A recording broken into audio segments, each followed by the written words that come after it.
Hello friends, welcome to PPS study point. तो दोस्तों, आज की इस वीडियो में हम लोग देखने वाले हैं क्लास 12 का फिलॉसफी का VVI important short answer type का क्वेश्चन हम लोग देखेंगे। इसमें शॉर्ट क्वेश्चन देखेंगे जो आपके एग्जाम में पूछे जाते हैं ना।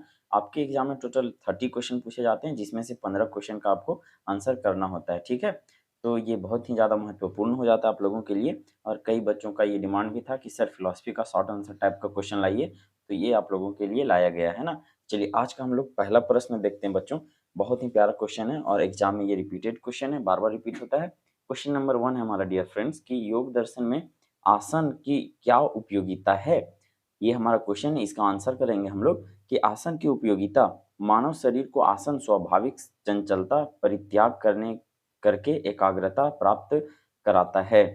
आसन क्या कराता है बच्चों? तो मानव को जो है वो एकाग्रता प्राप्त कराता है, जो कि मानव जीवन में एक बहुत ही महत्वपूर्ण पहलू है। ठीक है, चलिए क्वेश्चन नंबर 2 देखते हैं डियर फ्रेंड्स, क्या बोल रहा है क्वेश्चन नंबर 2। यहाँ पे हम लोग देखेंगे कि स्वधर्म का तात्पर्य क्या है, स्पष्ट करें। स्वधर्म के बारे में पूछा है, तो आप लोग इसका आंसर करेंगे कि मनुष्य के स्वभाव के अनुसार निश्चित किए गए कर्म जो हैं, निश्चित किए कर्म कर्म ही क्या कहलाते हैं? तो ये स्वधर्म कहलाते हैं, ये आपको ध्यान में रखना है। चलिए हम लोग नेक्स्ट क्वेश्चन देखते हैं डियर फ्रेंड्स। क्वेश्चन नंबर 3 क्या है? तो ये रहा आप लोगों के सामने। क्वेश्चन नंबर 3 है हमारा कि क्या भारतीय दर्शन निराशावादी है? ये इंपॉर्टेंट क्वेश्चन है ना? हम लोग ध्यान से देखेंगे इसको कि क्या भारतीय दर्शन निराशावादी है? इसके बारे में वर्णन करना है आप लोगों को। तो इसका हम लोग आंसर करेंगे कि भारतीय दर्शन निराशावादी जो है, ये कहना, भारतीय दर्शन को निराशावादी कहना ये उचित नहीं होगा। क्यों उचित नहीं होगा? तो क्योंकि इसका उद्देश्य मानव जीवन के सुख-दुख, जन्म-मृत्यु और जगत के रहस्यों को समझना है, ना कि किसी प्रकार की निराशा को बढ़ावा देना। भारतीय दर्शन इसको बढ़ावा नहीं देता, इसको तो निराशा को बढ़ावा नहीं देता, है ना?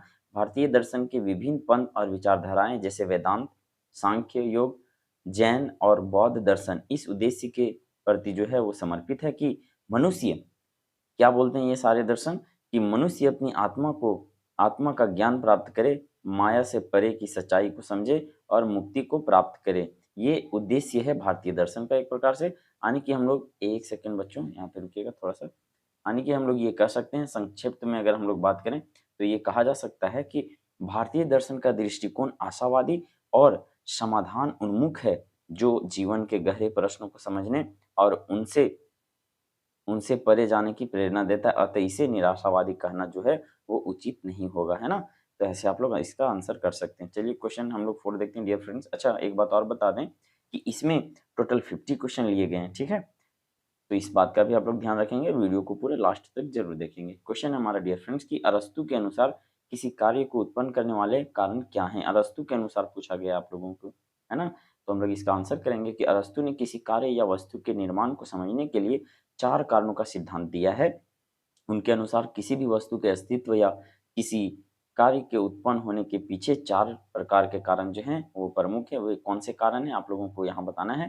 तो यहाँ पे आप लोग 4 कारण देखेंगे कि एक द्रव्य कारण यानी कि मटेरियल कॉज़, दूसरा उपादान कारण यानी कि एफिशिएंट कॉज़, तीसरा है रूप कारण यानी कि फॉर्मल कॉज़ और चौथा है बच्चों आप लोग देखेंगे अंत कारण यानी कि फाइनल अंत कारण यानी कि फाइनल कॉज़, है ना? चलिए हम लोग नेक्स्ट क्वेश्चन देखते हैं। क्वेश्चन नंबर 5 ये रहा आप लोगों के सामने डियर फ्रेंड्स। क्या बोल रहा है क्वेश्चन हमारा? क्वेश्चन है हमारा कि क्या निष्काम कर्म संभव है? क्या निष्काम जो है वो कर्म संभव है? इसका हम लोग आंसर करेंगे कि निष्काम कर्म जो है वो संभव है, क्योंकि निष्काम कर्म ना करने पर व्यक्ति कर्म के आसक्त में पागल हो सकता है। कहने का तात्पर्य यह है बच्चों कि जो व्यक्ति अपने कर्म के द्वारा पागल नहीं हो रहे हैं, तो इसका मतलब है कि वह निष्काम कर रहे हैं। तो आप भी कर सकते हैं, ठीक है? इस प्रकार इस जगत में जो है वो निष्काम कार्य जो है वो संभव है। चलिए क्वेश्चन नंबर हम लोग 6 से देखते हैं डियर फ्रेंड्स। क्या बोला क्वेश्चन नंबर 6? ये रहा आप लोगों के सामने। क्वेश्चन है हमारा, बहुत ही शानदार क्वेश्चन है ना? इसका आंसर हम लोग देखेंगे कि ईश्वर, क्वेश्चन पहले हम लोग देखते हैं कि ईश्वर के अस्तित्व संबंधी प्रमाणों के नामों को लिखिए। ईश्वर के अस्तित्व के संबंधी प्रमाणों के नाम यहाँ पे लिखने हैं आप लोगों को। तो इसका हम लोग आंसर करें कि ईश्वर के अस्तित्व के प्रमाण, योग दर्शन में ईश्वर के अस्तित्व के लिए निम्न प्रमाण दिए गए हैं। इनके अनुसार, तो योग दर्शन के अनुसार हम लोग इसका आंसर देख रहे हैं। हम लोग पॉइंट 1 में लिख सकते हैं बच्चों कि ईश्वर की सिद्धि में शब्द महत्वपूर्ण प्रमाण है। श्रुति एवं शास्त्र एक स्वर से ईश्वर की सत्ता मानते हैं तथा उसकी प्राप्ति को जीवन का चरम लक्ष्य बताते हैं, ठीक है? हम लोग पॉइंट 2 में लिख सकते हैं ईश्वर के अस्तित्व संबंधी प्रमाणों में कि न्यून और अधिक मात्रा वाली वस्तुओं की अल्पतम कोटि के समान एक उच्चतम कोटि भी होती है। वस्तु का लघुत्तम रूप परमाणु है और बृहत्तर आकाश परमाणु है ना, जो सबसे छोटी इकाई होती है, और बृहत्तर आकाश है ना। इसी प्रकार ज्ञान की सबसे बड़ी मात्रा जहाँ रहती है वही ईश्वर है ना। क्या है ईश्वर के बारे में, क्या बोला जा रहा है कि जहाँ पर ज्ञान की सबसे बड़ी मात्रा रहती है वही ईश्वर है। जगत में ज्ञान की धारा के प्रवाहित होने का वह मूल स्रोत है। कौन? तो ईश्वर है ना। चलिए हम लोग क्वेश्चन नंबर, अब हम लोग 7 देखते हैं डियर फ्रेंड्स, क्या बोला क्वेश्चन नंबर 7, आप लोग ध्यान देंगे यहाँ पे। क्वेश्चन नंबर 7 है प्यारे बच्चों यहाँ पे हमारा, कि वस्तुवाद और ज्ञान मीमांसीय प्रत्ययवाद का मौलिक भेद आप लोगों को बताना है। इसका आंसर करेंगे हम लोग कि ज्ञान मीमांसा से आशय ज्ञान संबंधी मीमांसा करना या ज्ञान संबंधी विवेचना से है, ठीक है। इसका हम लोग थोड़ा सा विस्तार में चले तो वस्तुवाद और प्रत्ययवाद के बारे में हम लोग लिख सकते हैं कि जो वस्तु जैसी है उसका उसी रूप में ज्ञान वस्तुवाद कहलाता है। हमारी चेतना से उसकी सत्ता में कोई अंतर नहीं पड़ता है ना। और प्रत्ययवाद के बारे में हम लोग लिखेंगे कि इसे विज्ञानवाद भी कहते हैं। ये आपका ऑब्जेक्टिव में भी पूछा जा सकता है, आप लोग ध्यान देंगे। इसके अनुसार बुद्धि, चित्त, मन या विज्ञान की एकमात्र सत्य पदार्थ है, ठीक है। प्रत्यय को मानने से ही इसका नाम प्रत्ययवाद पड़ा है, ठीक है। तो हमारी चेतना से उसकी सत्ता में अवश्य ही अंतर पड़ता है। चलिए हम लोग अब देखते हैं डियर फ्रेंड्स क्वेश्चन नंबर 8। ये रहा आप लोगों के सामने क्वेश्चन नंबर 8। क्या बोल रहा है कि भारतीय दर्शन के कर्म सिद्धांत की मौलिक विशेषता पूछा गया है आप लोगों से। कौन से सिद्धांत के बारे में? तो कर्म सिद्धांत का मौलिक विशेषता पूछा गया है। इसका आंसर हम लोग करेंगे कि भारतीय दर्शन के कर्म सिद्धांत की मौलिक विशेषता यह है कि क्या है बच्चों, कि यह सिद्धांत व्यक्ति के वर्तमान और भविष्य के जीवन पर उसके कर्मों के प्रभाव को समझाने का प्रयास करता है, ठीक है। इसके अनुसार हर व्यक्ति अपने कर्म में क्या-क्या आ जाएगा, तो उसका चेष्टा, विचार और कार्य आ जाएँगे, ठीक है, के अनुसार फल प्राप्त करता है। इस सिद्धांत का आधार यह है कि हर क्रिया का एक परिणाम होता है और यह परिणाम व्यक्ति के जीवन के इस जन्म या अगले जन्म में उसे क्या करना पड़ता है, तो भुगतान करना पड़ सकता है, ठीक है। इसको आप लोग एक बार और बहुत ही प्यारे ढंग से देखेंगे कि भारतीय दर्शन के कर्म सिद्धांत की मौलिक विशेषता क्या है, ठीक है।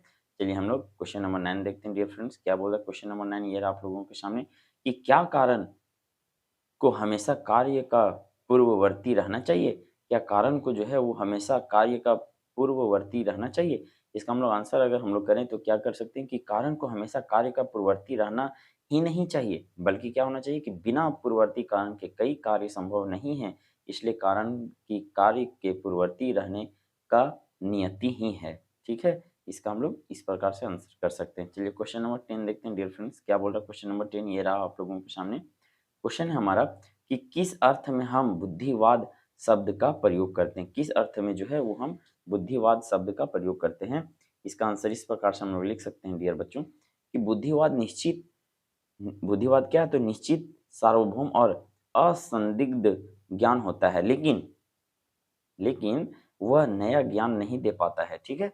मनुष्य की बुद्धि में जो प्रत्यय पहले से मौजूद है उसी का विश्लेषण करके ज्ञान प्राप्त होता है, इसलिए नया ज्ञान देना संभव नहीं है।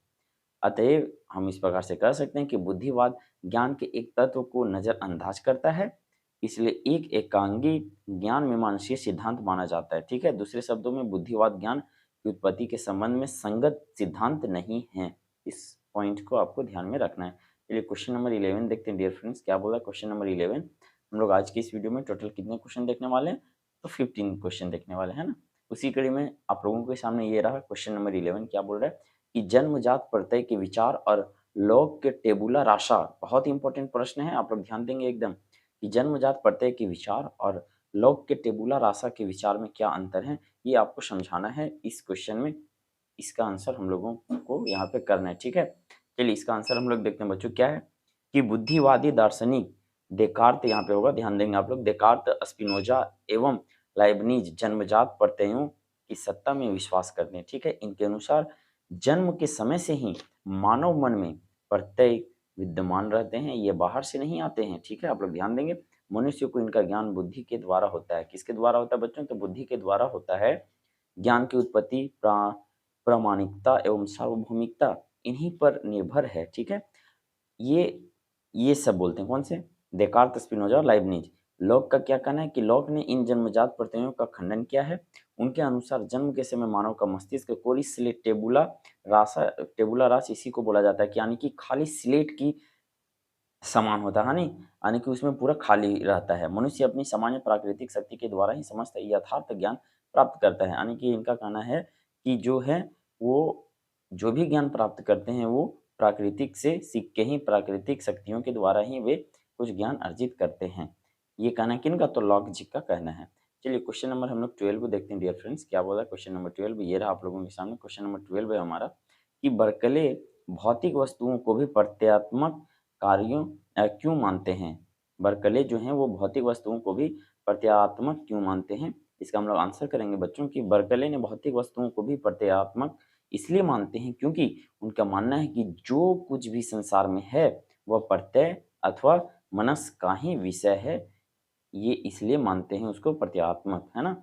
चलिए क्वेश्चन नंबर 13 देखते हैं डियर फ्रेंड्स, क्या बोला क्वेश्चन नंबर 13, ये रहा आप लोगों के सामने कि दर्शन के स्वरूप की संक्षिप्त में जो है वो व्याख्या करना है। ये बहुत इंपॉर्टेंट प्रश्न है, ना कि आपको शॉर्ट में, ये आपको लॉन्ग में भी लिखने का काम आ जाएगा। इसलिए आप लोग इसको ध्यान से सुनेंगे और इसको आप लोग एक बार लिखने का भी प्रयास करेंगे। दर्शन, क्योंकि आप लोग दर्शन शास्त्र ही पढ़ रहे हैं, तो दर्शन के स्वरूप के बारे में आपको संक्षिप्त व्याख्या करना है। हम लोग कैसे लिखेंगे इसका आंसर? तो मनुष्य के मानसिक और आध्यात्मिक भोग की संतुष्टि के क्रम में दर्शन शास्त्र अस्तित्व में आया, ठीक है, परंतु समय और देश से प्रभावित होकर इसके स्वरूप, आदर्श, परम लक्ष्य संबंधी दृष्टिकोण में अंतर आ गया। और भी इसका डिटेल में हम लोग बात करें कि भारतीय दृष्टिकोण में फिलॉसफी को ही दर्शन कहा गया है। फिलॉसफी यानी कि दर्शन। दर्शन की उत्पत्ति, ये जो दर्शन शब्द की उत्पत्ति हुई है, किस धातु से हुई है, ये आपको लगभग ये मान के चलिए कि हर एक साल में एक ऑब्जेक्टिव में पूछा जाता है ना? कि दर्शन की उत्पत्ति जो है वो दृश्य धातु से हुई है। ये पॉइंट आप लोगों को ध्यान में रखना है, जिसका अर्थ होता है बाबू कि देखना, दृश्य यानी कि देखना। इसलिए दर्शन का मूल अर्थ हुआ साक्षात अनुभव। कैसा अनुभव? तो साक्षात अनुभव। अब प्रश्न उठता है यहाँ पे क्या कि साक्षात अनुभव जो है वो किसका? इसका उत्तर हम लोग करेंगे कि सत्य का साक्षात अनुभव।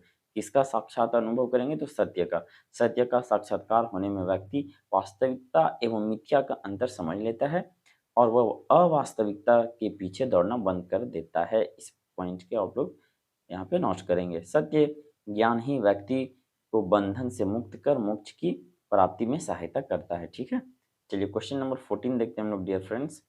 क्या है क्वेश्चन नंबर 14 आप लोगों के सामने? ये रहा कि प्रकृति के सत्व गुण और तमोगुण में मौलिक अंतर क्या है, ये पूछा गया आप लोगों से। तो प्रकृति के सत्व गुण का मतलब है उचित कर्म। क्या है? उचित कर्म एवं सत्य की जानकारी प्राप्त करने में निरत रहना, ठीक है। और अगर हम लोग बात करें कि प्रकृति के तम गुण क्या क्या मतलब है, तो इसका हम लोग बता सकते हैं कि व्यक्ति को सत्य या असत्य या उचित कर्म का ज्ञान ही नहीं हो पाता है। इसलिए ये सत्व गुण, ये आप लोग सही से मान सकते हैं सत्व गुण।